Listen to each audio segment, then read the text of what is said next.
সম্প্রতি রাশিয়া সফরে গিয়েছিলেন ভারতের প্রধানমন্ত্রী নরেন্দ্র মোদী। এরপরই রাশিয়া সম্পর্কে ভারতকে আবারও সতর্ক করে দিল মার্কিন যুক্তরাষ্ট্র। আমেরিকা জানিয়েছে রাশিয়ার উপর নির্ভর করাটা ঠিক নয়। সেই সঙ্গেই বলা হয়েছে রাশিয়া ভারতের চেয়ে চীনের সঙ্গে সম্পর্ক রাখার বিষয়টিকে অগ্রাধিকার দেয়।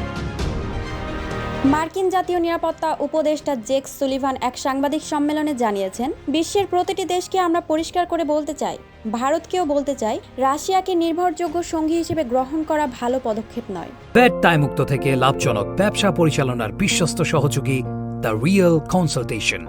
স্বচ্ছ ভ্যাট আইনে দক্ষ ন্যায্য ভ্যাট প্রদানে তারা চীনের সঙ্গী, যে কোনো দিন তারা ভারতকে টপকে চীনের দিকে চলে যাবে। আর ভারতের প্রধানমন্ত্রী মোদী চীনের আগ্রাসন নিয়ে উদ্বেগে থাকেন। গত কয়েক বছর ধরেই আমরা এটা দেখেছি। সুলিভান গত মাসেই ভারতে এসেছিলেন। তিনি অজিত দোভাল ও ভারতের প্রধানমন্ত্রীর সঙ্গে দেখা করেছিলেন। এদিকে আমেরিকার দাবি ভারতের সঙ্গে রাশিয়ার একটা দীর্ঘ সম্পর্ক রয়েছে, কিন্তু যে কোনো সময়েও সেটা বদলে যেতে পারে।